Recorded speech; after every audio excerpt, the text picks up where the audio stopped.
Imagine an iceberg, colossal and enigmatic, its tip barely breaking the surface of historical knowledge, representing the well-known aspects of World War I. Yet, beneath the depths lies an expansive realm of mysteries, obscurities, and well-known facets of the Great War that have largely eluded public awareness. This is the World War I Mysteries and Obscurities Iceberg. In the following exploration, we will delve layer by layer into hidden stories, enigmas, and lesser-explored aspects of World War I, shedding light on the intriguing and often overlooked aspects of this monumental conflict. Join us as we navigate the depths of history and unveil the mysteries behind the surface. Layer 1. Zimmerman Telegram.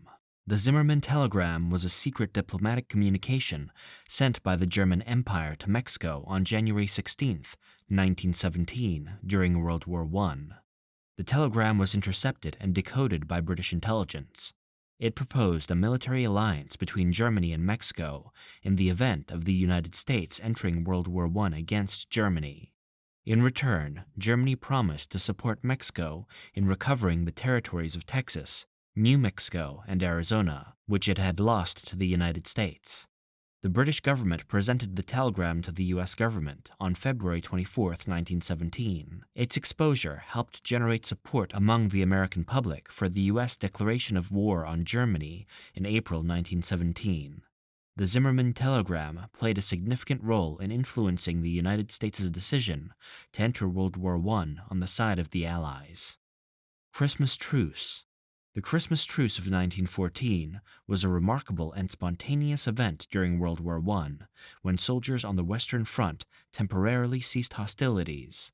This unofficial ceasefire occurred around Christmas, and it is most famously remembered for the instances where British and German soldiers interacted in no man's land. Key aspects of the Christmas Truce include: 1. Starting point. The truce began on Christmas Eve, December 24, 1914, with German troops decorating the area around their trenches in the region of Ypres, Belgium, and singing Christmas carols. The British troops responded by singing their own carols. 2. Fraternization. Soldiers from both sides ventured into no man's land, where they exchanged gifts like food, tobacco, and souvenirs. There were also accounts of soldiers playing impromptu games of football, soccer. 3. Widespread but not universal. While the truce occurred in several places along the Western Front, it was not universal. Some areas continued to experience fighting, and not all commanders approved of the fraternization. 4. Significance. The Christmas truce is remembered as a symbolic moment of peace and humanity amidst one of the most violent periods in human history. It demonstrated shared experiences and emotions of ordinary soldiers on both sides. 5. Legacy. The event had been memorialized in various forms of media, including literature, music, and film, serving as a poignant symbol of hope and human kinship. 6. Response from High Command. The High Command on both sides was displeased with the truce and took measures to ensure that it would not be repeated in the future. This event stands out in history for its demonstration of human decency and the commonalities between enemies during a time of widespread conflict and suffering. Rasputins Death. Gregory Rasputin, a Russian mystic and advisor to the Romanovs, met a notorious and dramatic end in 1916. His death has been subject to many legends and accounts, often with conflicting details. According to the most widely accepted version, Rasputin was murdered by a group of nobles who were concerned about his influence over Tsar Nicholas II and his family. On the night of December 29, 1916, Rasputin was invited to the Moika Palace in St. Petersburg by Prince Felix Yusupov and other conspirators. Initially, they tried to poison him with cyanide-laced cakes and wine, but when this failed to kill him, they shot him multiple times. Even after being shot, Rasputin reportedly attempted to escape, but was eventually subdued and ultimately drowned in the Neva River. These events have been subject to much speculation and embellishment over the years. The exact circumstances of Rasputin's death remain shrouded in mystery, contributing to his almost mythical status in history. Archduke Franz Ferdinand. Archduke Franz Ferdinand of Austria is a significant historical figure, primarily known for his assassination in Sarajevo on June 28, 1914. This event is widely recognized as a catalyst for the outbreak of World War I. Ferdinand, born in 1863, was the heir presumptive to the Austro-Hungarian throne. His assassination by Gavrilo Princip, a Bosnian Serb nationalist, led to a rapid escalation of tensions between the major European powers, culminating in the declaration of war. Ferdinand's death is often seen as a key moment in history, illustrating the complex web of alliances and nationalistic tensions in early 20th century Europe. His assassination is a poignant example of how a single event can trigger widespread conflict and change the course of history. Battle of Somme. The Battle of Somme, fought from July to November 1916, was one of the largest battles of the First World War. It was fought by the armies of the British Empire and France against the German Empire and took place on both sides of the River Somme in France. The battle is notable for the scale of casualties. More than 3 million men fought in the battle, and more than 1 million men were wounded or killed, making it one of the bloodiest battles in human history. The objective of the battle was to hasten a victory for the Allies and was intended to achieve a decisive victory over the Germans on the Western Front. The initial phase of the battle, on July 1, 1916, was also one of the bloodiest days in the history of the British Army, with nearly 60,000 British casualties. The battle is remembered for its extensive use of trench warfare, where both sides had dug into fortified positions. It also saw the introduction of new technology, including the tank, which was used for the first time in combat during the battle. Additionally, the Battle of Somme is remembered for the role of the volunteer PALS battalions, which were composed of men from the same community, social group, or profession who had enlisted together. Despite its high cost in lives, the Battle of Somme is often seen as a turning point in the war, as it led to significant changes in tactics and technology, laying the groundwork for future Allied successes.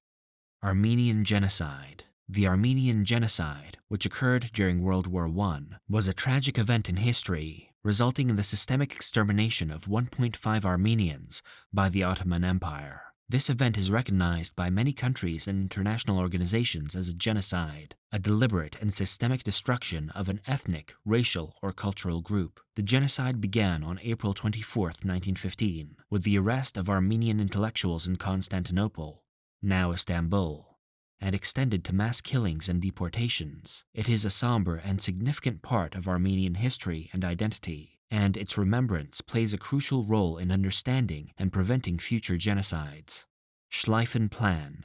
The Schlieffen Plan, developed by Count Alfred von Schlieffen of the German General Staff in the early 20th century, aimed to address the challenge of a two-front war against France and Russia. It emphasized rapid mobilization of German forces for a swift attack on France, bypassing the Franco-German border by violating the neutrality of Belgium and Luxembourg, intending to encircle and capture Paris quickly. The plan allocated minimal forces against Russia, anticipating slow mobilization due to its size and infrastructure. Critical to the plan's success were strict timing and efficient logistics, with the German railway system playing a key role. However, the plan ultimately failed due to factors such as Belgian resistance, the rapid Russian response, logistical challenges, and Britain's entry into the war following the invasion of Belgium. This failure, particularly marked by the Battle of Marne, led to prolonged trench warfare on the Western Front and underscored the complexities of strategic planning in modern warfare.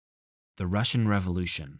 The Russian Revolution of 1917 was a pivotal series of events that overthrew the Tsarist autocracy in Russia, leading to the establishment of the Soviet Union. This period of upheaval, driven by widespread dissatisfaction with social, economic, and political conditions, began with the February Revolution, where the abdication of Tsar Nicholas II gave way to a provisional government. However, this government's weakness paved the way for the October Revolution, where the Bolsheviks, led by Vladimir Lenin, seized power. The ensuing civil war, which lasted until 1922, resulted in the Bolsheviks consolidating control and forming the Soviet Union. This revolution was a cornerstone in 20th century history, significantly impacting global politics by establishing the first communist state and setting the stage for the Cold War. Layer 2. Destroy this mad brute. The World War I propaganda poster with the caption, "Destroy this mad brute," was designed to encourage enlistment in the U.S. Army. It features a grotesque, ape-like figure representing Germany, holding a club labeled Culture, and wearing a pickle hub helmet with the word militarism. The scene depicts the German figure walking onto the shores of America while clutching a partially undressed woman, possibly symbolizing liberty. This portrayal positioned England and France as civilization, while characterizing Germany as a mad brute, illustrated by a large, drooling gorilla wielding the club of German culture and carrying a limp woman. It's worth noting that such propaganda contributed to the persecution of German Americans during the war, despite many of them having roots in America for generations. 3 Secrets of Fatima. The 3 Secrets of Fatima, revealed to 3 shepherd children in Fatima, Portugal, in 1917, encompassed visions and prophecies disclosed by the Virgin Mary during the monthly apparitions.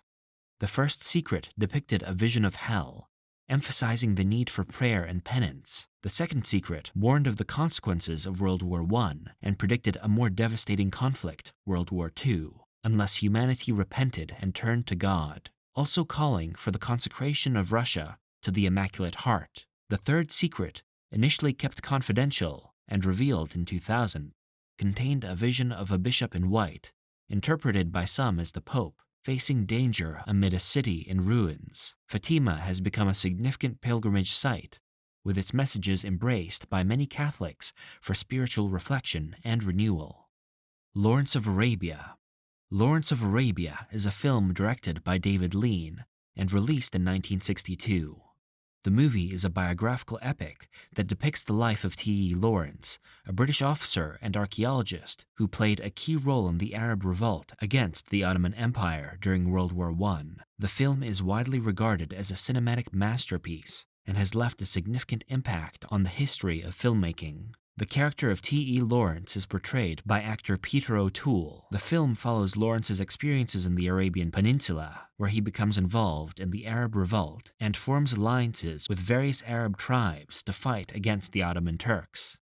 The cinematography, directed by Freddie Young, is particularly acclaimed for its stunning visuals, capturing the vast desert landscapes and the epic scale of the events portrayed. Lawrence of Arabia received widespread critical acclaim and won 7 Academy Awards, including Best Picture and Best Director. The film's success is attributed to its compelling storytelling, memorable performances, and technical achievements. The character of Lawrence has become iconic in cinematic history, and the film is often cited as one of the greatest in the history of cinema. PTSD Soldiers. Post-traumatic stress disorder, PTSD, is a mental health condition that can affect individuals who have experienced or witnessed traumatic events. While the term PTSD itself was not formally recognized until the latter part of the 20th century, the symptoms associated with the condition have likely existed throughout history.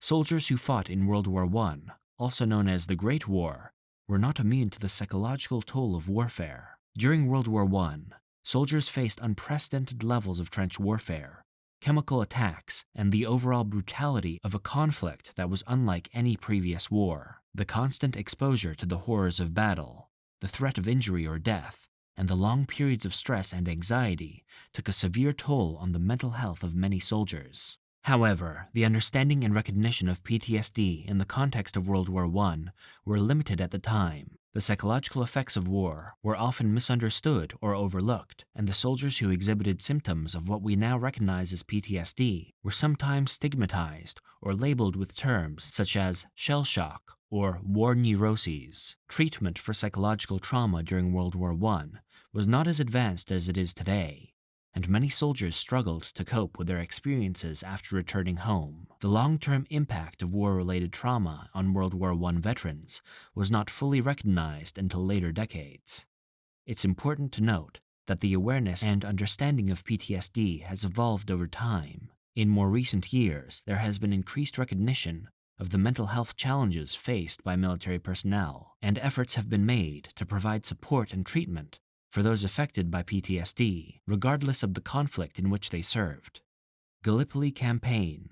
The Gallipoli Campaign, or the Dardanelles Campaign, was a World War I military operation fought from April 25, 1915 to January 9, 1916, between Allied troops, primarily from the British Empire and French troops, and the Ottoman Empire on the Gallipoli Peninsula in modern-day Turkey. The primary goal was to establish a sea route to the Russian Empire through the Dardanelles Strait, with the additional hope of undermining the Ottoman war effort by capturing Constantinople. Despite initial naval assaults, hindered by strong Ottoman defenses, the campaign evolved into grueling trench warfare upon the Allied troops, including ANZAC forces, landing on April 25, 1915. Marked by hardships, harsh conditions, and disease outbreaks, the campaign saw both sides enduring heavy casualties in the challenging terrain. Facing an impasse, the Allies decided to evacuate in December 1915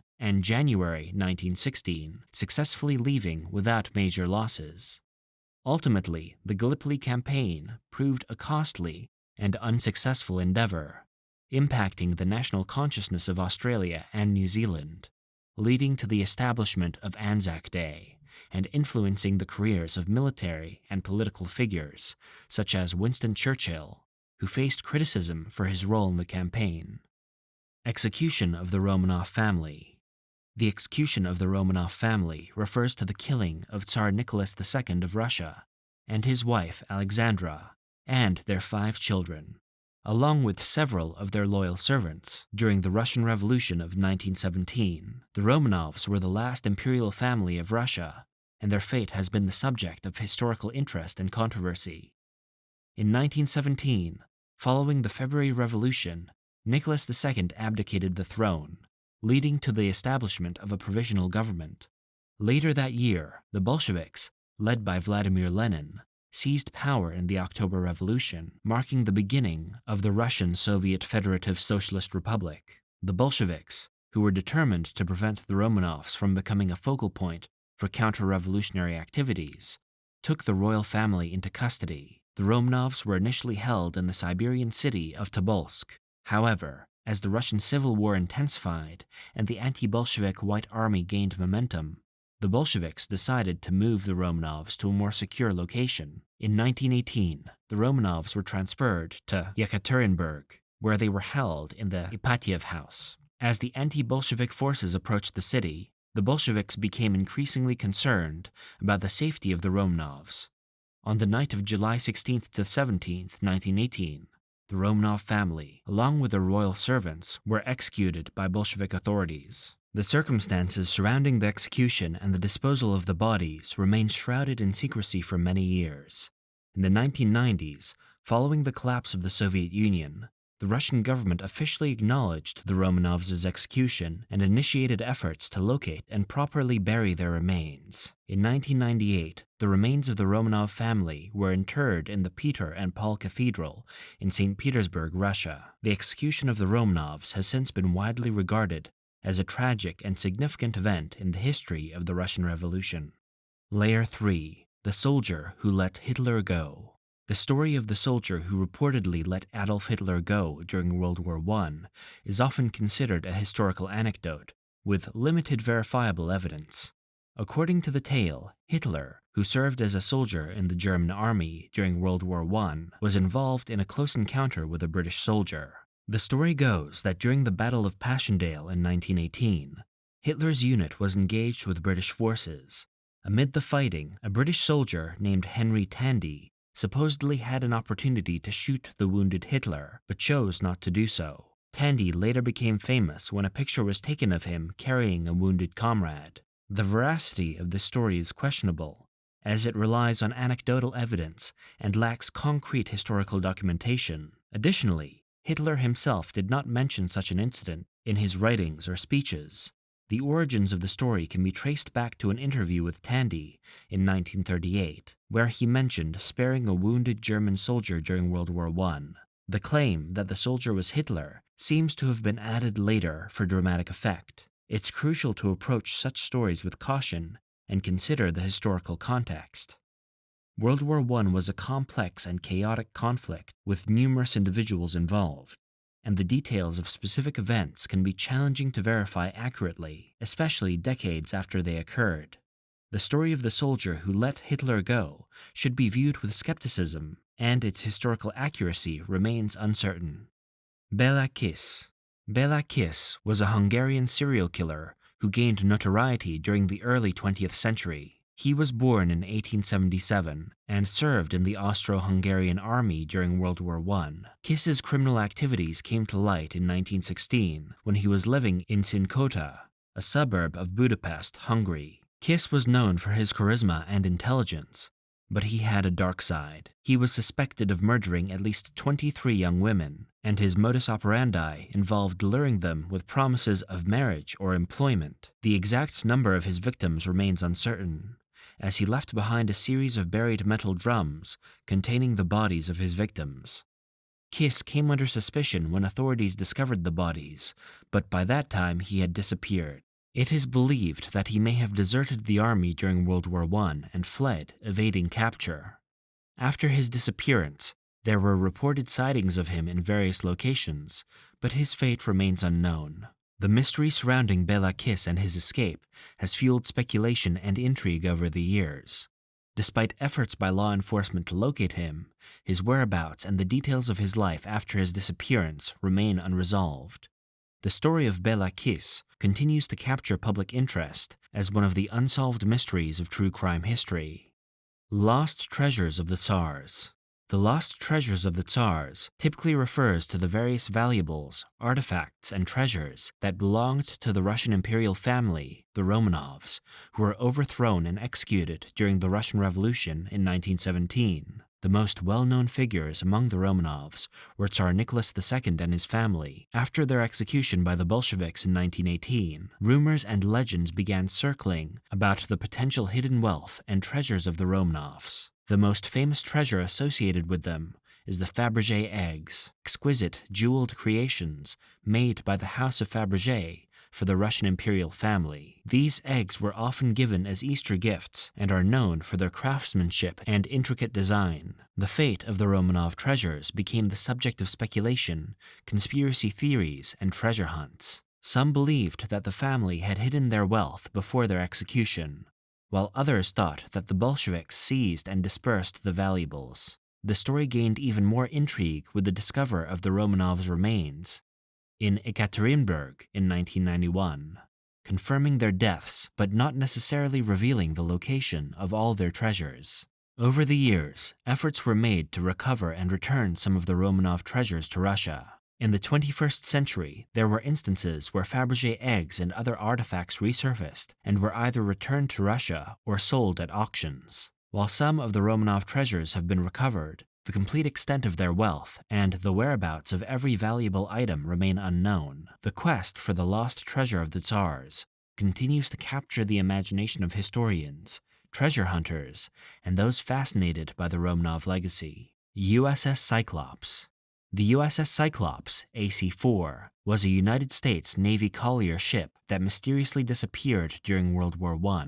The ship was named after the Cyclops, one of the one-eyed giants in Greek mythology. The USS Cyclops was commissioned in 1910 and primarily used for coal transport. The ship's most famous and tragic incident occurred in 1918. The USS Cyclops set sail from Rio de Janeiro, Brazil, on February 16, 1918, bound for Baltimore, Maryland, with a load of manganese ore. However, the ship never reached its destination and was declared overdue. Despite extensive search efforts, the USS Cyclops was never found, and the fate of the ship and its 306 crew members remains unknown. The disappearance of the USS Cyclops is one of the greatest maritime mysteries in U.S. naval history. Various theories have been proposed to explain the vanishing of the ship, including storms, structural failure, or even sabotage. However, no conclusive evidence has been found, and the disappearance of the USS Cyclops remains unsolved.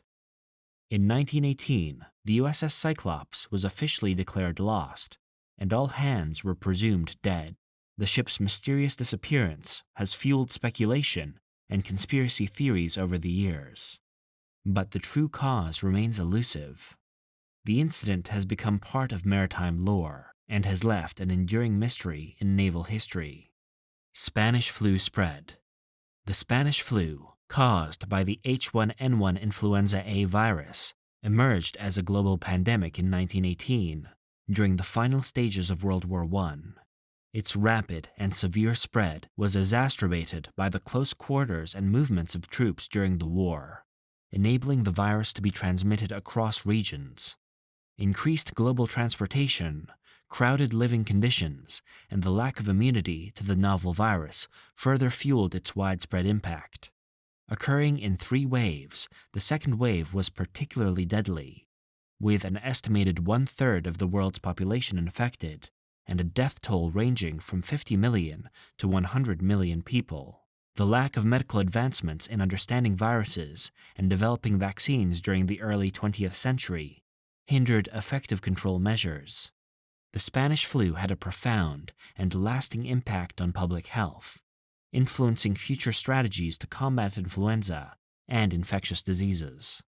Anastasia Grave. The grave of Anastasia, the youngest daughter of Tsar Nicholas II of Russia, was the subject of mystery and controversy for many years following the execution of the Romanov family during the Russian Revolution in 1918. In 1991, the Russian government officially announced the discovery of the Romanovs' remains in Ekaterinburg, including those believed to be Anastasia and her brother Alexei. The bodies were exhumed, and the remains were later positively identified through DNA testing. However, speculation and conspiracy theories persisted, with some claiming that Anastasia had somehow survived the execution. In 2007, a second grave was discovered in Ekaterinburg, leading to further investigations. The remains found in this second grave were also confirmed through DNA testing to be those of Anastasia and Alexei. The discovery of the second grave helped put to rest the lingering doubts about the fate of Anastasia and her brother, confirming that they were indeed executed with the rest of their family in 1918. The Romanovs' remains were interred in the Peter and Paul Cathedral in St. Petersburg in 1998, finally laying to rest the uncertainty surrounding their fate and the location of their graves. Matahari. Matahari was the stage name of Margaretha Geertruida, Margriet Zell, a Dutch exotic dancer and courtesan who gained international fame and notoriety during the early 20th century. Born on August 7, 1876, Matahari's life became intertwined with espionage during World War I. Before her espionage activities, Matahari achieved success as a dancer in Paris, performing exotic dances inspired by various Eastern cultures. She captivated audiences with her beauty and charisma, becoming a well-known figure in European high society. During World War I, Matahari became a suspect of espionage due to her relationships with high-ranking military officials from various countries. In 1917, she was arrested by French authorities on charges of spying for Germany. The evidence against her was largely circumstantial, and some believe she was falsely accused. Despite her defense during the trial, Matahari was found guilty of espionage and sentenced to death. She was executed by firing squad on October 15, 1917, in Vincennes, France. Matahari's life and death continue to be the subject of intrigue and debate. Some view her as a victim of political circumstances and gender bias, while others argue that she willingly engaged in espionage activities. The true extent of Matahari's involvement in espionage remains unclear, and her legacy is often shrouded in mystery and romanticized notions. A Bible-shielded man. There have been instances where a Bible has reportedly acted as a protective shield, with stories often attributed to moments of incredible coincidence or faith. One notable account involves a British soldier during World War I. As the story goes, a soldier named Jim Linton was carrying a small Bible in his breast pocket during the Battle of the Somme in 1916. He credited the Bible with saving his life when a German sniper shot him. The bullet struck the Bible, deflecting its trajectory and preventing it from penetrating Linton's chest. Miraculously, Jim Linton survived the incident with only minor injuries. While such stories capture the imagination and often carry significant personal meaning for those involved, they can be challenging to verify independently. Historical accounts of wartime experiences are sometimes based on oral traditions or personal narratives, and the details may be subject to interpretation and embellishment over time. Whether seen as a matter of coincidence, faith, or symbolic protection, stories of Bibles shielding individuals in time of danger often resonate as powerful symbols of hope and survival. Layer 4. Who shot the Red Baron? Who shot the Red Baron? The Red Baron, also known as Manfred von Richthofen, was a highly skilled and legendary German fighter pilot during World War I. He is credited with 80 confirmed air combat victories and was known for flying a distinctive red-painted Fokker DR-1 triplane. On April 21, 1918, during aerial combat over the Somme River in France, Manfred von Richthofen was shot and killed. The circumstances surrounding his death have been the subject of much debate and speculation. Initially, the credit for downing the Red Baron went to Canadian pilot Arthur Roy Brown, a member of the Royal Air Force RAF, who was flying a Sopwith Camel. Brown engaged in a dogfight with von Richthofen's Fokker triplane, and it is believed that either Brown or another Australian gunner on the ground, Robert Boy, fired the fatal shot. The controversy surrounding the identity of the person who actually shot down the Red Baron persists, and alternative theories have been proposed over the years. In 2009, a study by a group of Australian doctors suggested that a ground-based Australian machine gunner, Sergeant Cedric Popkin, may have fired the fatal shot. The debate, however, continues, and the true identity of the person responsible for shooting down the Red Baron remains a historical mystery. The circumstances of aerial combat during World War I often made it difficult to definitively attribute kills to specific pilots or gunners. The Angel of Mons. The Angel of Mons is a legend or folklore associated with a supposed miraculous intervention during the early days of World War I.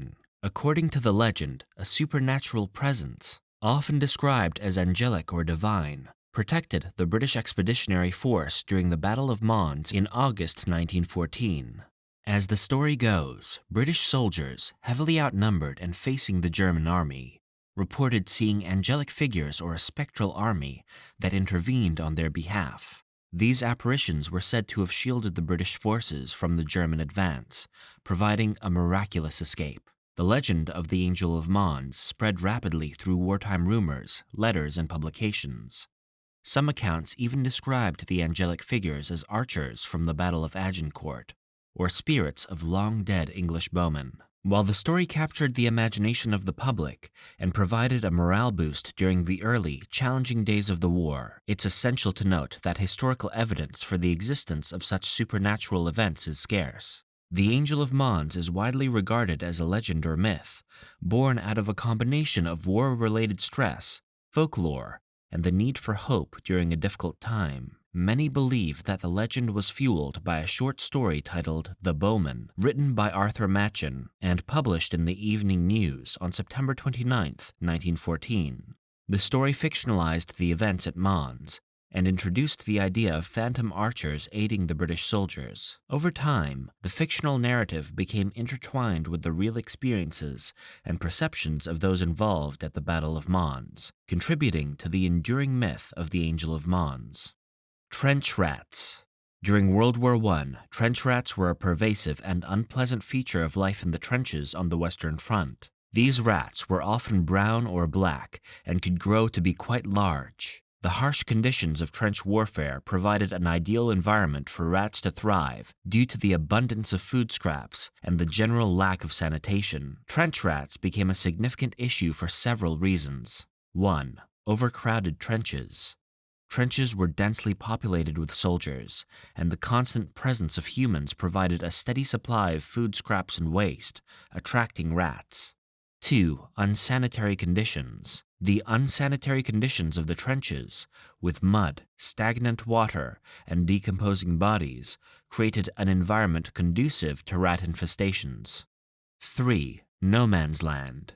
The area between opposing trenches, known as no man's land, was often littered with the remains of soldiers and food waste, providing additional sustenance for rats. 4. Disease carriers.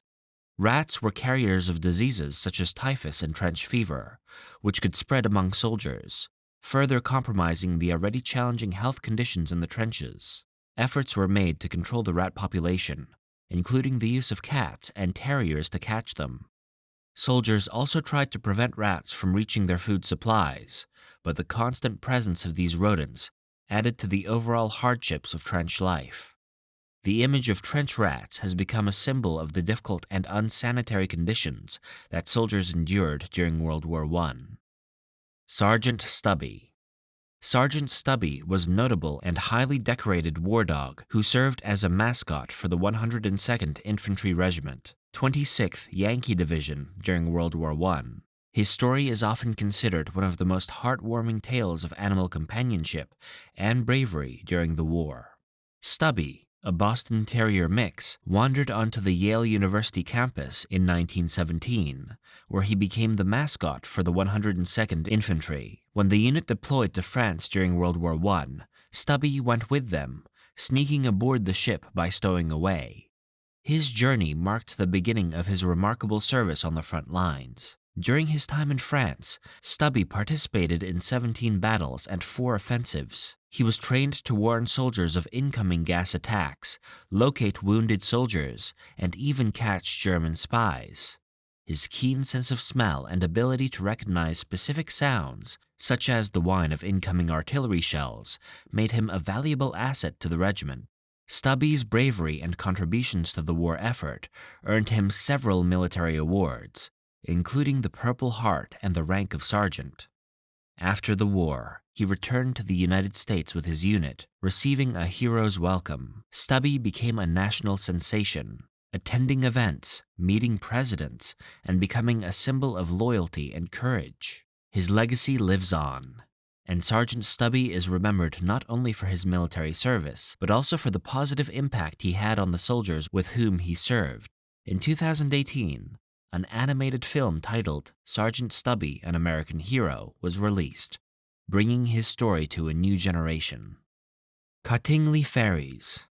The Cottingley Fairies were a series of photographs taken by 2 young cousins, Elsie Wright and Frances Griffiths, in the early 20th century that appeared to show fairies in the village of Cottingley, near Bradford, England. The photographs gained widespread attention and sparked both public and scholarly interest, with some believing that they provided evidence of the existence of fairies. In 1917, Elsie Wright and Frances Griffiths claimed to have taken photographs of fairies near a stream in Cottingley. The first 2 photographs showed Frances with fairies, and the third showed Elsie with a gnome.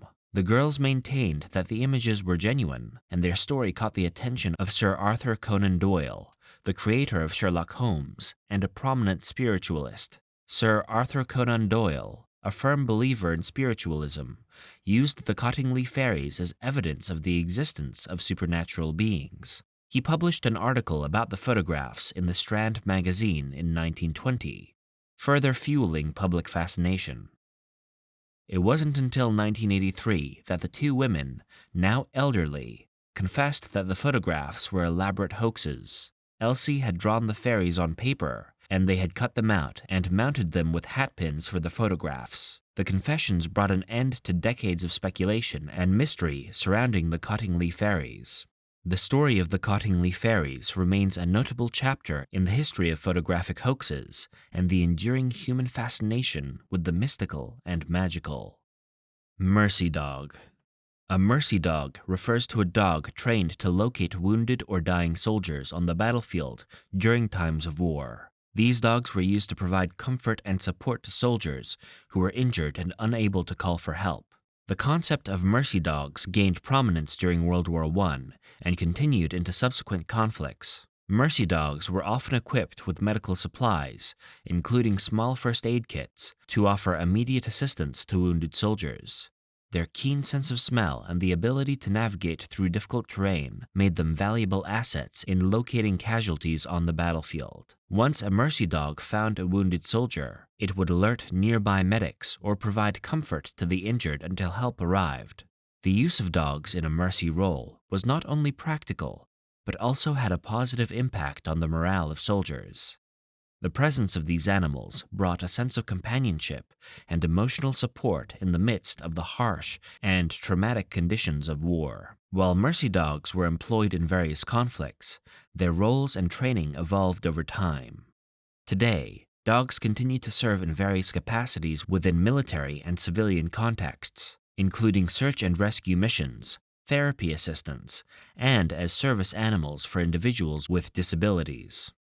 The Florentine Diamond.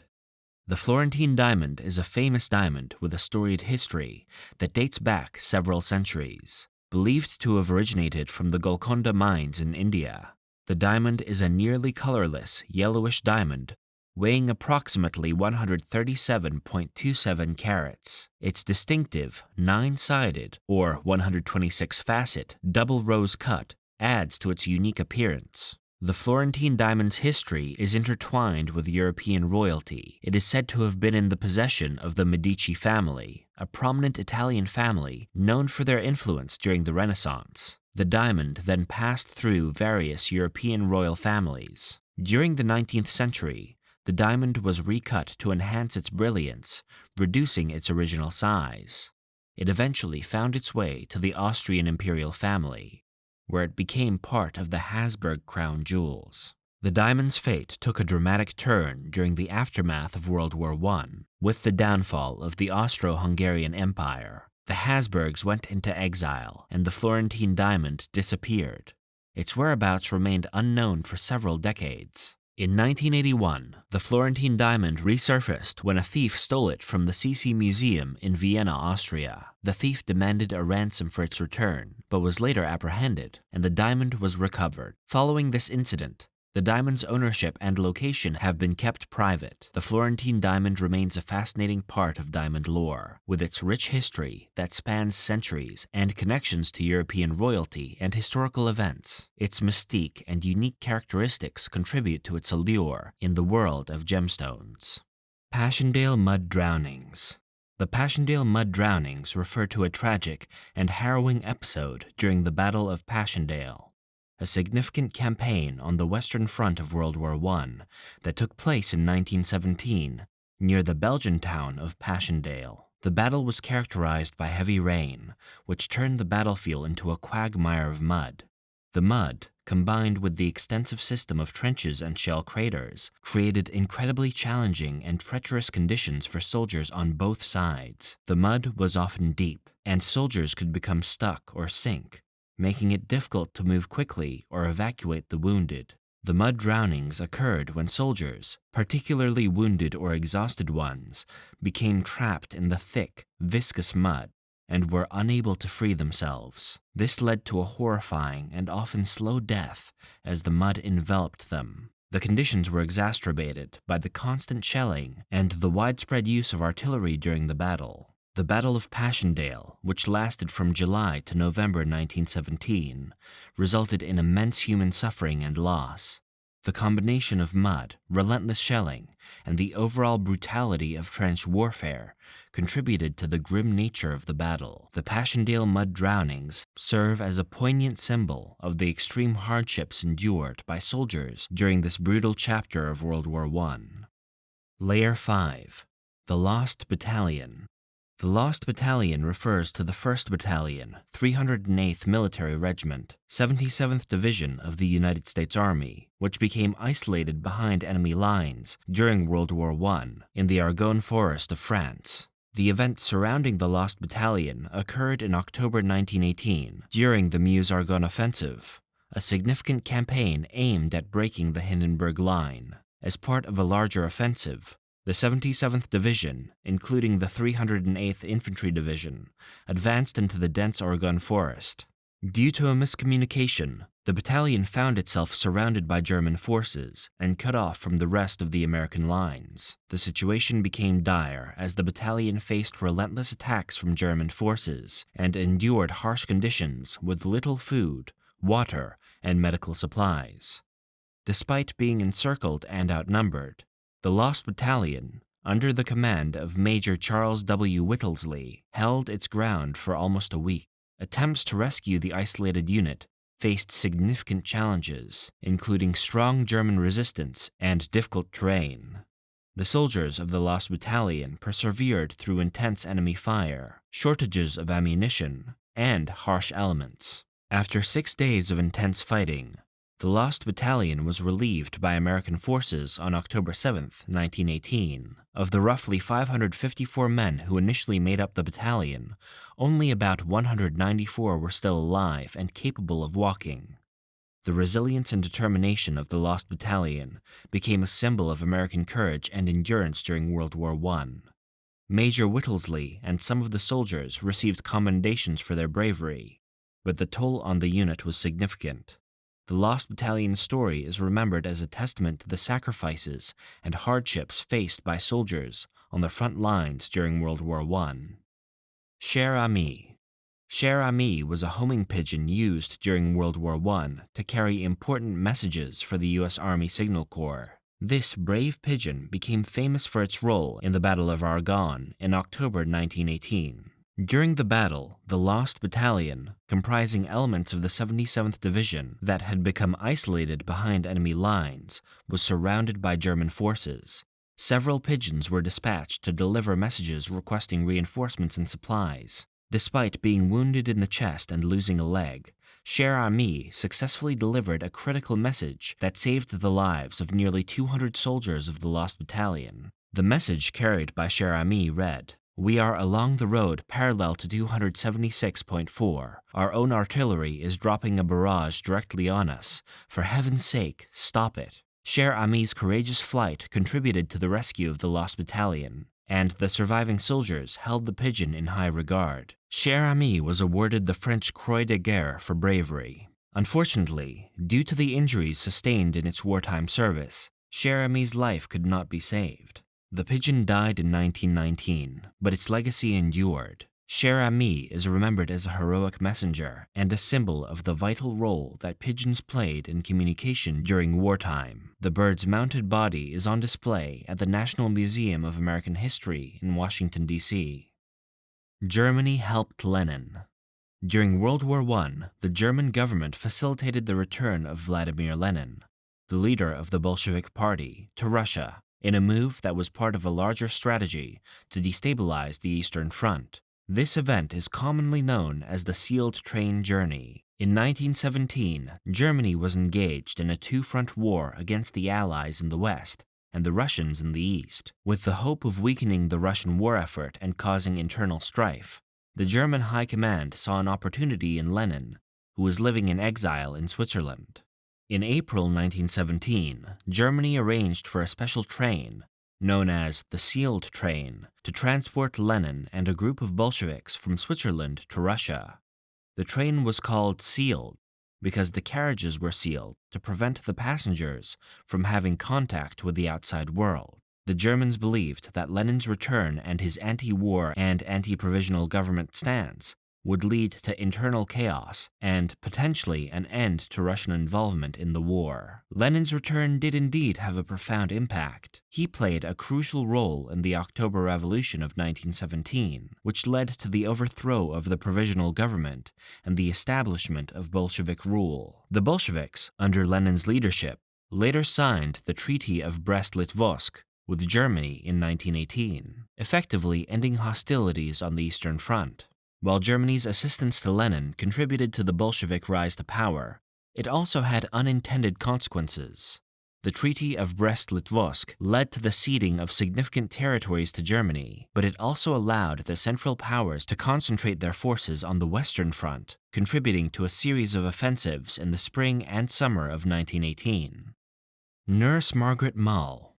In a university in the Scottish city of Dundee, A group of researchers stumbled upon a weathered suitcase containing a treasure trove of World War I memorabilia that belonged to an enigmatic nurse named Margaret Maul. The contents included photographs, letters, autographs, newspaper clippings, syringes, and other medical equipment, offering a unique glimpse into the world of World War I nursing. The mystery deepened as the researchers had no information on how the suitcase ended up in the university, and Margaret Maul's identity and wartime service remained elusive. Key dates in Margaret's life, such as her brother's death in 1917 and her service at Dartford War Hospital in Kent, England, were identified. Though lacking biographical details, letters from French, German, and English soldiers attested to Margaret's popularity as a nurse who lifted spirits through songs and theatrical acts. Born in Scotland in 1887, Margaret joined the Queen Alexandria Imperial Nursing Service, QUAIMS, in 1914,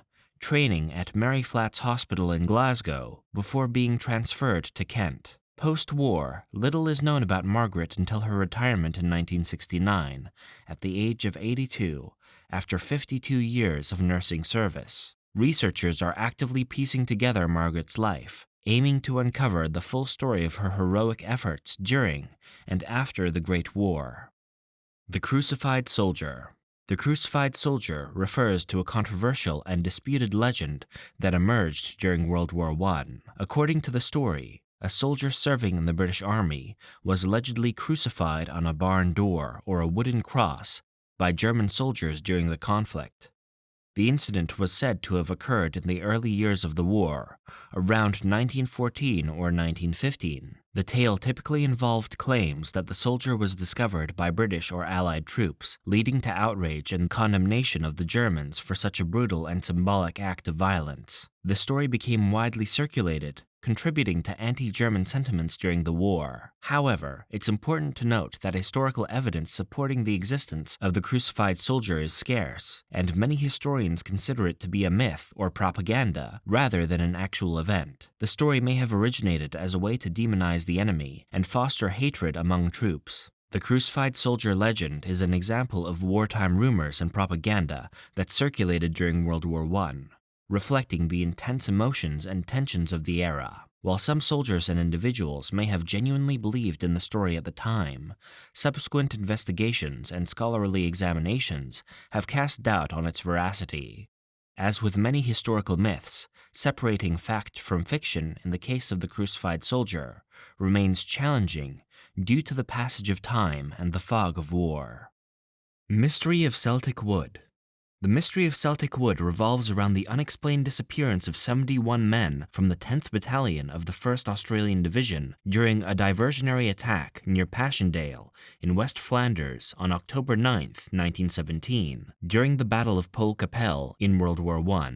Official reports indicate that 37 of these men were unaccounted for, with speculation ranging from the possibility of a massacre and secret mass graves to rumors of men walking into a mist and vanishing. The 10th Battalion, also known as the Terrible 10th for their fighting spirit, was tasked with raiding Celtic Wood following the success of the Battle of Broodseinde. The plan involved charging the woods, destroying German dugouts, and retreating upon a flare signal. The attack, meant to mislead the Germans, took place at dawn, with a creeping barrage replacing the usual box barrage. Despite the failure of the attack, German forces withdrew a week later, leaving the woods as no man's land. Lieutenant Colonel Maurice Wilder Nelligan, the commander of the 10th Battalion, reported heavy casualties and could only account for 14 unwounded members of the party. Official records listed 37 men as missing. The aftermath saw conflicting reports and speculations. Australian war correspondent Charles Bean noted the operation's disastrous end,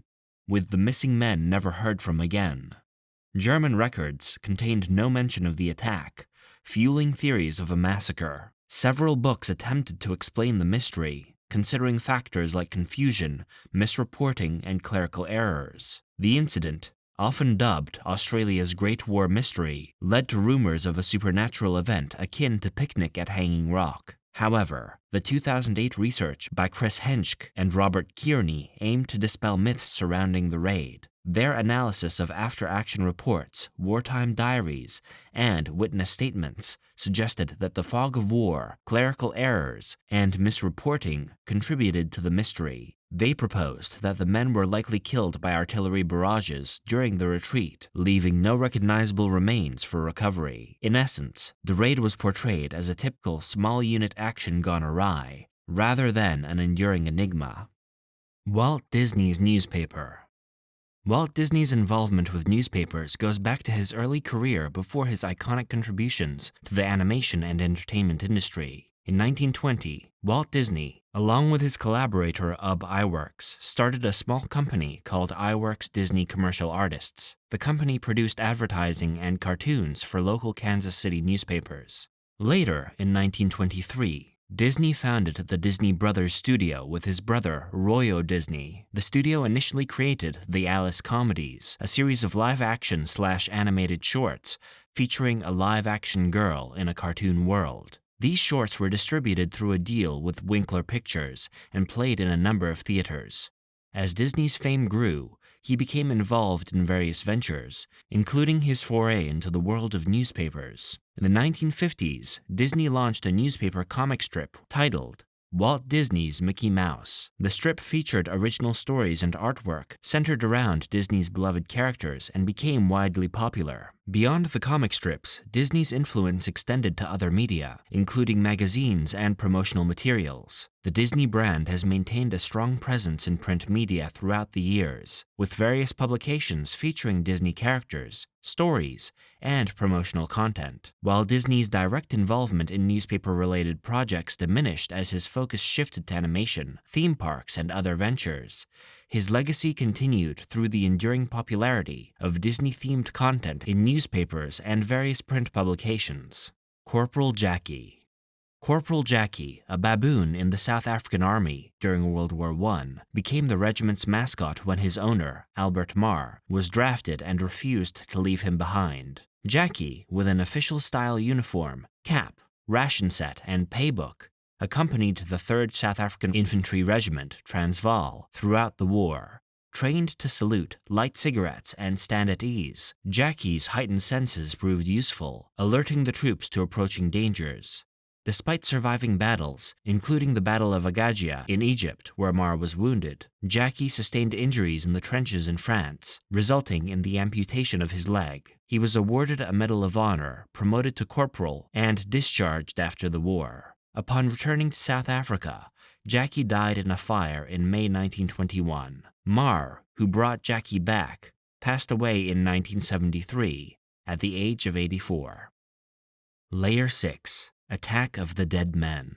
The Attack of the Dead Men refers to a dramatic episode during World War I, particularly the Battle of Assowick Fortress in 1915 on the Eastern Front. The battle involved Russian and German forces and is notable for a counterattack launched by Russian soldiers who, despite being heavily affected by poison gas, managed to repel the German forces. During the battle, the German army employed chlorine gas as a chemical weapon, targeting the Russian positions in and around Assowick Fortress. The gas was intended to incapacitate or kill the defenders and pave the way for a successful German assault. However, the Russian soldiers, though exposed to the gas, showed incredible resilience and determination. Despite the effects of the poison gas, which included severe respiratory stress and facial disfigurement, the Russian forces launched a counterattack against the surprised German forces. The sight of these seemingly undead soldiers with bloodied faces and tattered uniforms horrified the Germans and contributed to their retreat. The successful defense by the Russian soldiers at the Battle of Assowick Fortress, particularly the extraordinary counterattack amid the effects of poison gas, earned them the moniker the Dead Men, or the Attack of the Dead Men. The event has since become a symbol of remarkable bravery and defiance in the face of overwhelming odds during the horrors of World War I. Who killed John Parr? John Parr, a British soldier, holds the unfortunate distinction of being the first British soldier to be killed in action during World War I. He was killed on August 21, 1914. during a reconnaissance mission near the town of Oberg in Belgium. The circumstances surrounding John Parr's death are somewhat unclear and have led to speculation. It is believed that he encountered German cavalry patrols, and in the ensuing exchange of fire, he was fatally wounded. The exact details of the encounter and the identity of the German soldier who shot him are not definitively known. John Parr was a member of the Middlesex Regiment, and his death occurred in the early stages of the war, just weeks after the conflict had begun. His sacrifice is a poignant reminder of the human toll and the significant historical impact of World War I. Parr's grave is located in the St. Symphorien Military Cemetery in Belgium. Kinloch Park Mutiny. The Kinloch Park Mutiny was a series of disturbances and protests involving Canadian soldiers who had returned from the Western Front and were stationed at the Kinloch Camp in North Wales in March 1919. These events were part of broader post-war tensions and dissatisfaction among the troops. The Canadian Expeditionary Force had been sent to Kinloch Park as a temporary holding and repatriation camp for soldiers awaiting their return to Canada.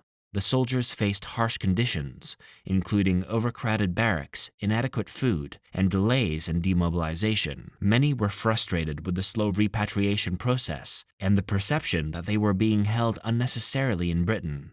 On March 4, 1919, a protest escalated into a full-scale mutiny. The soldiers, demanding faster repatriation and improved conditions, took control of the camp.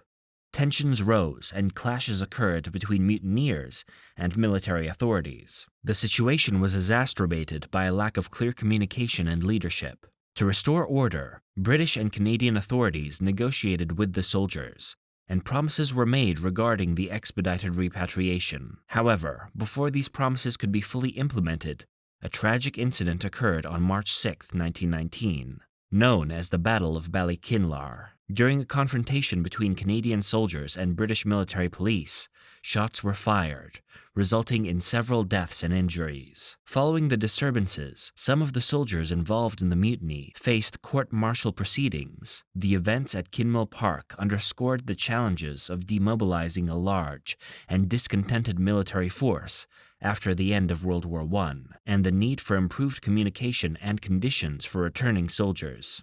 Crew of the Zabrina. The Zabrina, a schooner-rigged, three-masted sailing barge of 189 tons, was constructed in 1873 at Whitstable with the original purpose of engaging in trade on the River Plate in South America.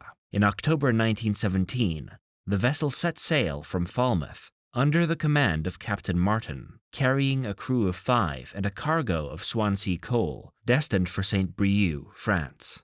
2 days into the journey, the Zabrina was discovered grounded on Rosal Point, south of Cherbourg, showing minimal damage except for some rigging disarray, and notably, the crew was missing. Initial assumptions suggested that a German submarine, Unterseeboot, had taken the crew off the Zabrina before sinking the vessel with gunfire. It was speculated that the U-boat might have encountered or been observed by an Allied vessel, prompting its hasty departure without completing the destruction of the Zabrina. However, a later investigation, detailed in David Masters's When Ships Go Down in 1932, concluded that the crew of 5 had likely been swept overboard during a squall, and the vessel continued its course without them. This particular incident is frequently mentioned in literature on mysterious disappearances, with some inaccuracies, such as the misprinting of the destination as St. Brieuc, and the false claim that the Zabrina was found adrift. Ultimately, in 1953, the Zabrina met its demise in a fire at Velder Creek, an inlet of Langstone Harbor in Portsmouth. The scuttling of the German fleet. The scuttling of the German fleet refers to a significant event that took place at the end of World War I. In June 1919, following the signing of the Treaty of Versailles, the German High Seas Fleet, which included battleships, cruisers, and other naval vessels, was interred at the Royal Navy's base in Scapa Flow, Orkney Islands. As negotiations for the peace settlement continued, the German sailors, fearing that their ships might be seized by the Allies, received orders from their commander, Rear Admiral Ludwig von Reuter, to scuttle the fleet. On June 21, 1919, in an orchestrated and dramatic operation, the German sailors opened the seacocks and valves on their ships, causing them to take on water and sink. The scuttling of the German fleet was a deliberate and symbolic act of defiance by the German sailors, preventing the Allied forces from taking possession of the warships as war reparations. Of the 74 interned vessels, 52 were successfully scuttled, leading to a significant loss of naval power for Germany. This event marked the end of the High Seas Fleet and contributed to the post-war reshaping of naval forces in Europe. SM UB-85 Sea Monster. The story of the SM UB-85 and the purported encounter with a sea monster is a fascinating and controversial tale from World War I. SM UB-85 was a German U-boat that, according to some accounts, encountered a mysterious sea monster off the coast of Ireland in April 1918. The submarine, under the command of Captain Gunter Kretsch, was surfaced at night to recharge its batteries, when it allegedly became entangled in the tentacles of a massive sea creature. According to Kretsch's reported statements, the creature was described as having large eyes, sharp teeth, and a head that resembled that of a crocodile. The crew claimed that the monster attacked the U-boat, causing damage to the forward deck. The encounter raised eyebrows and skepticism, with some suggesting that it might have been a strategic fabrication to conceal the actual cause of damage or to boost morale. The official German report on the incident stated that UB-85 was attacked by an unknown sea monster, and Kretsch stuck by this account. However, others speculated that the submarine might have become ensnared in a net or anti-submarine obstacle, leading to the embellishment of a sea monster story to provide a more sensational explanation. The sea monster encounter with UB-85 remains a subject of debate and intrigue in naval folklore, and the veracity of the sea monster claims is often questioned due to the lack of concrete evidence beyond the crew's testimonies. Regardless of the skepticism, the tale has endured as a unique and mysterious episode in maritime history. Bertha Trost. Bertha Trost, a socialite and beauty specialist originally from Germany, faced expulsion from the United Kingdom under suspicion of being a German spy. Born around 1885, she got married in Germany and later, around 1895, relocated to London, allegedly prompted by a scandal in the Imperial Austro-Hungarian court in Vienna, as reported by the Seattle Star. During her 3-decade residency in London, Trost established 2 businesses, a beauty salon and an antiquarian shop. Renowned for her penchant for Victorian attire, she frequented Hyde Park. At her beauty salon, she developed a practice of allowing clients to accumulate substantial debts, coercing them to provide information in exchange for settling these financial obligations. In 1915, Trost utilized her network to gather information about her son, reportedly captured by the British during World War I. Scotland Yard, upon investigating her background, discovered her German origins. Despite her 3 decades in London, she never acquired naturalized status, which Scotland Yard exploited to compel her departure from the country. In a last-minute attempt to avoid deportation, she entered into a marriage with an English gentleman, but this did not prevent her expulsion. Consequently, her shops and possessions were seized by the British Public Trustee. Layer 7. The artist J.M.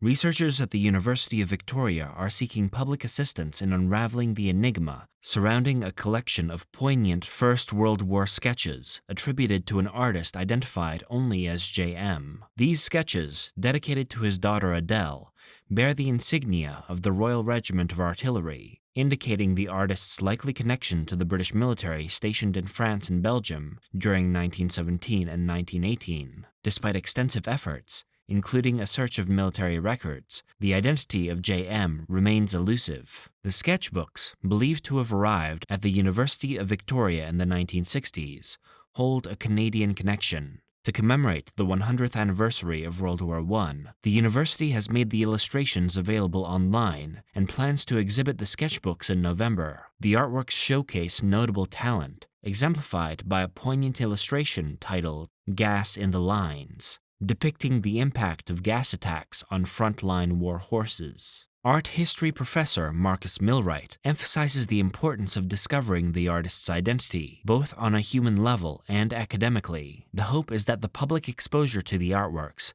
may trigger recognition, leading to valuable information about J.M. and the subjects depicted in his sketches. Once the artist is identified, researchers can construct a biography around the images, providing historical context to the mystery artist's contribution to World War I art. German Corpse Factory. The German Corpse Factory is a historical misconception and wartime propaganda that circulated during World War I.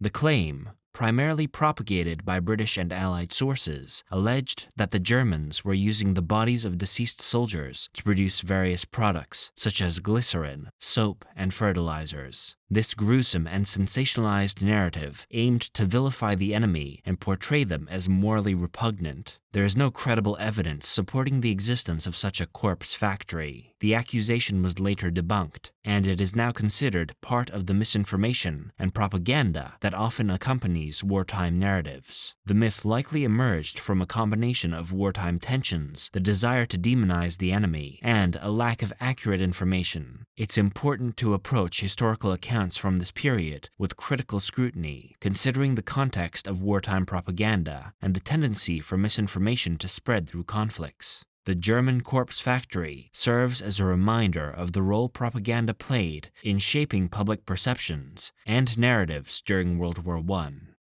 Mafia.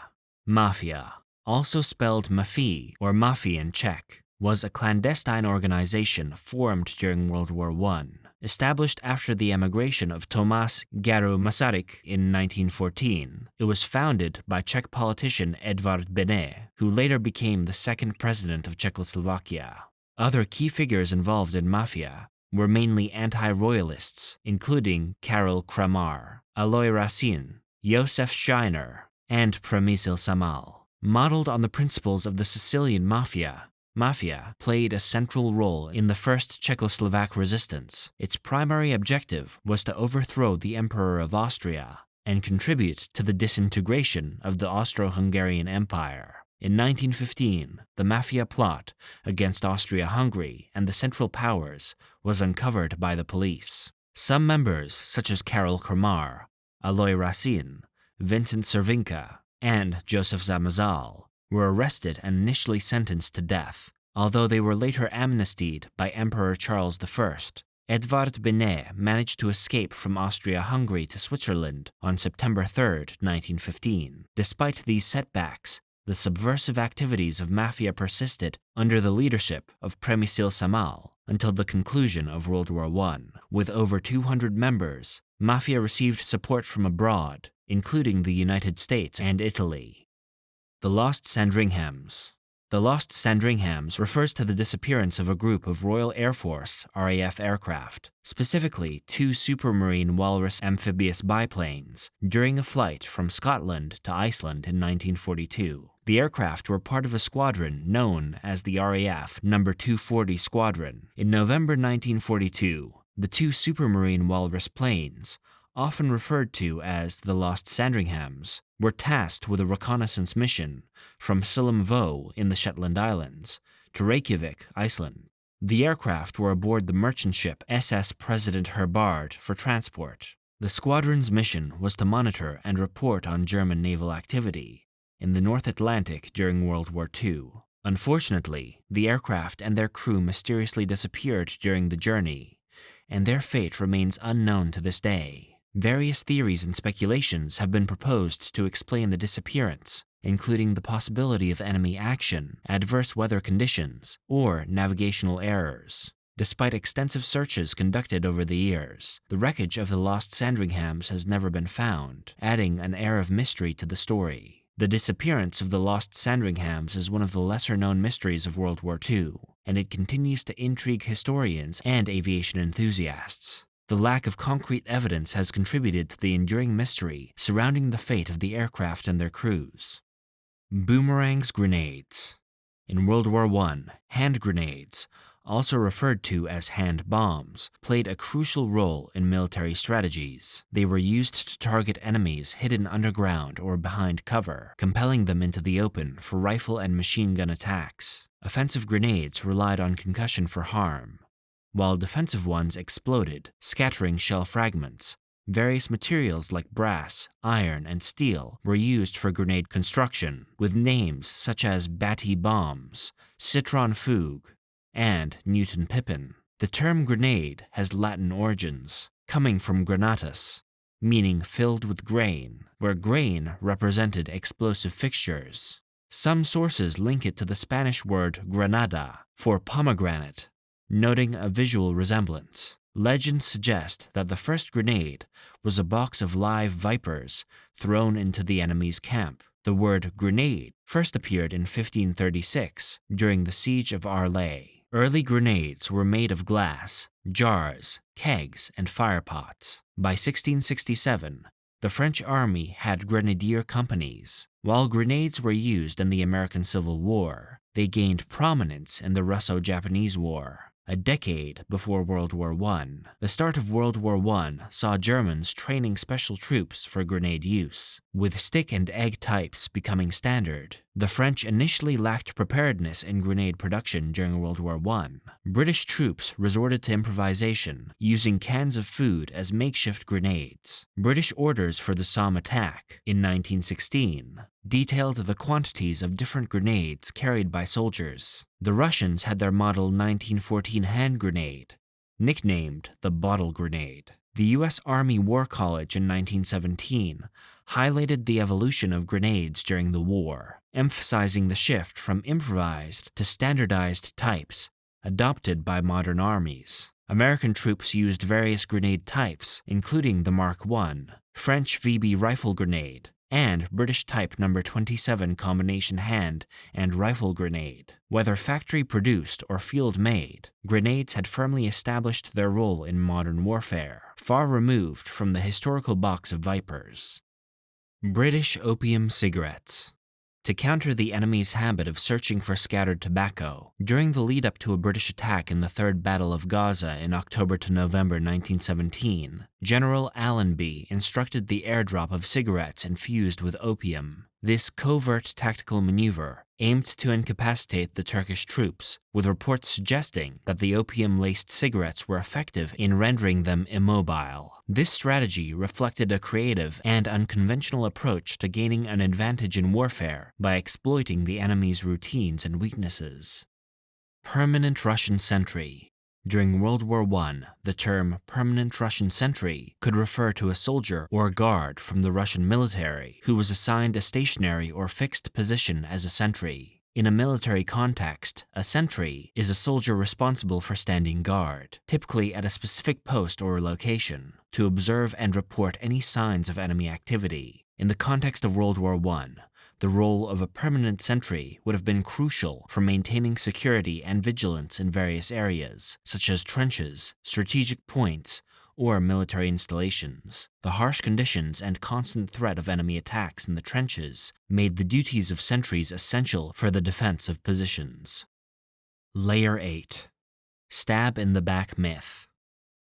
The stab in the back myth, Dolchstoßlegende in German, refers to a conspiracy theory that emerged in Germany after World War I, particularly during the Weimar Republic era. This myth claimed that the German army did not lose the war on the battlefield, but was instead betrayed and undermined by politicians, civilians, and specifically Jews on the home front. According to this false narrative, Germany's surrender in 1918 was portrayed as a result of betrayal rather than a military defeat. Key points related to the stab-in-the-back myth include: 1. Post-war situation. Following Germany's defeat in World War I, the country faced economic hardships, political instability, and social unrest. The Treaty of Versailles imposed harsh conditions on Germany, contributing to a sense of national humiliation. 2. Blaming civilians. Proponents of the stab-in-the-back myth, often associated with nationalist and right-wing circles, argued that the German military was stabbed in the back by political leaders who signed the armistice, leading to the establishment of the democratic Weimar Republic. Civilians, politicians, and Jews were scapegoated for the perceived failure. 3. Anti-Semitic element. The myth had strong anti-Semitic undertones, blaming Jewish individuals for Germany's defeat. It falsely claimed that Jewish civilians and political figures had conspired to undermine the war effort. 4. Reality of military situation. In reality, Germany faced a dire military situation by late 1918, with the entry of the United States into the war, exhaustion of German resources, and internal unrest. The signing of the armistice was a response to the military reality on the Western Front. 5. Political consequences. The stab-in-the-back myth contributed to a climate of resentment and disillusionment in Germany. It undermined support for the Weimar Republic and facilitated the rise of extremist movements, including the Nazi Party. Adolf Hitler and other Nazi leaders later exploited and perpetuated this myth as part of their propaganda. Understanding the stab-in-the-back myth is crucial for comprehending the socio-political context in post-World War I Germany and the factors that paved the way for the rise of totalitarian ideologies in the interwar period. In the bleak days of World War I, amid global conflicts and political turmoil, soldiers found themselves separated from families, compelled to serve at borders driven by political ambitions, masquerading as nationalism. Among various legends circulating, a particularly eerie tale emerged in Mons, a town rooted in factual events. The legend of the Hound of Mons. During a crucial moment in World War I, as outnumbered British troops faced German forces in the Battle of Mons, August 22nd to 23rd, 1914, a fierce struggle ensued. Despite pushing back the Germans, British soldiers suffered fatal wounds, leading to a desperate search for hope. The British spiritualist magazine, on April 24, 1915, published an account of angels descending to defend the British Army. This angelic tale inspired many, treated any doubts of its truth as treason, and was propagated by leaders to uplift weary soldiers. Alongside this uplifting legend, a darker story emerged, a tale of the Hound of Mons. In 1919, Canadian veteran F.J. Newhouse claimed that a gigantic otherworldly hound, a result of a horrific German experiment, had mauled British soldiers in no man's land. Dr. Gottlieb Hochmuller, aiming to develop a powerful weapon, supposedly extracted a madman's brain, placing it in a Siberian wolfhound. The dog, nurtured to strength, was released onto the Mons battlefield. Claims of secret papers supporting the story mysteriously vanished, added intrigue. The nightmare began on November 14, 1914, when Captain Yeskis and associates vanished during a patrol. Days later, their bodies, marked with teeth imprints, were found. A terrifying howl echoed, and more soldiers with canine imprints met similar fates. Witnesses reported a large gray brute roaming no man's land, but the hound vanished. Civilians were skeptical, likening the tale to Edgar Allan Poe's horror fiction. Newhouse's mention of vanished secret papers added mystery. The Hound of Mons endures as one of the many myths woven onto old battlefields. Prince the dog. Prince, a remarkable dog, was a half-Irish Terrier and half-Collie from County Cork. During World War I, his owner, Private James Brown, left him in Butevant, County Cork, with his wife when he went to France with the 1st North Stratfordshire Regiment in 1914. Prince disappeared from Hammersmith, London, where he was living with Brown's wife, and miraculously turned up in France 2 weeks later. Private Brown, initially thinking it was a joke, was overjoyed to be reunited with Prince. News of their reunion spread, and Prince became the regiment's mascot, wearing a jacket made from a khaki tunic and having his own identification disc. He entertained the troops with tricks, including balancing a penny on his nose. Prince was a skilled ratter, reportedly killing 137 rats in a day, providing relief to the men in the trenches. He had a friend named Weaver, and often accompanied him while delivering food supplies. Once, Prince fell and broke his leg, but he continued to parade with the sick, holding up the injured leg for inspection. Despite an order to shoot all dogs with the troops, Prince's life was spared by registering him as a police dog. He briefly went missing, but was found in another regiment 10 miles away. After returning to England in May 1919, Prince lived with Private Brown until his premature death on July 18, 1921. He died while chasing a mouse, and his story, initially met with skepticism, was verified by the Royal Society for Cruelty to Animals. California's War on Squirrels. In April 1918, as American soldiers faced Germans in France, California's schoolchildren were enlisted in a unique battle on the home front, the war against ground squirrels. Squirrel Week, an anti-rodent campaign, marked California's attempt to eradicate the pests that caused an estimated $30 million in annual crop damage.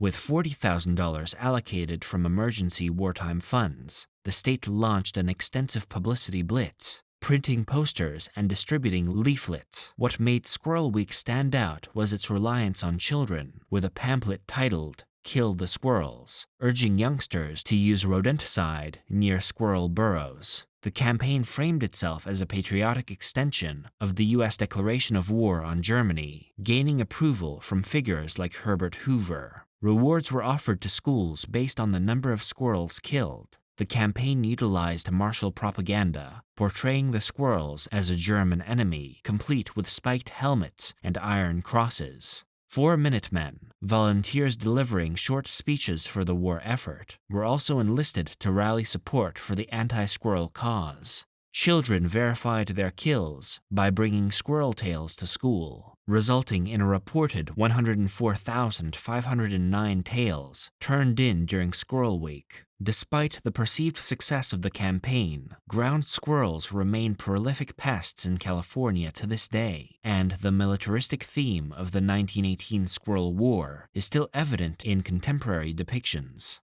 The Wild Men of No Man's Land. In the tumultuous era of World War I, a group known as the Wild Men of No Man's Land emerged beyond the confines of the trenches. Comprising soldiers from 7 warring armies, these deserters sought refuge in the desolate space between battle lines, scavenging abandoned trenches for sustenance. The accounts of these wild men vary, with some depicting them as flesh-eating savages, while modern interpretations suggest they were individuals who transcended their military affiliations to care for one another. The legends of nicety and ghoulishness born in No Man's Land have endured, blurring the lines between history and fiction. Historical retellings of this tale have sparked debates about its authenticity. Lieutenant Colonel Ardern Arthur Hulme Beeman, in his 1920 work The Squad Room, asserted the reality of the wild men, describing them as British, French, Australian, and German deserters living underground. However, historian Paul Fussell later deemed the story a remarkable legend, rather than historical fact. Efforts to trace the tale's origins have yielded limited results, underscoring the enigmatic nature of legends. Folklorist James Deutsch suggests that if the Wild Men story circulated during the war, it might have served as a cautionary tale for deserters, emphasizing the dangers of venturing into no man's land. Despite the lack of concrete proof, legends endure because they are plausible and convey the horror of war. World War I, with its unprecedented scale of human destruction, marked a turning point in combat, and the legend reflects the madness and chaos of the era. The ghoulish sounds attributed to the wild men may have been imagined, or, as Deutsch notes, the cries of those left behind in abandoned trenches. Thousands perished unidentified in the trenches of Europe during World War I. And the legend of the wild men of no man's land serves as a haunting tribute to those lost souls, echoing the enduring impact of war on the human psyche. Explore the hidden depths of World War I with the World War I Mysteries and Obscurities Iceberg. Like an iceberg, the well-known aspects merely skim the surface, concealing a vast realm of mysteries and lesser-known facets. Join us as we delve layer by layer into the enigmatic stories and obscurities of this monumental conflict. This marks the final submission for today. Thank you for joining, and feel free to leave suggestions for future icebergs in the comments. Like, subscribe, and have a great day.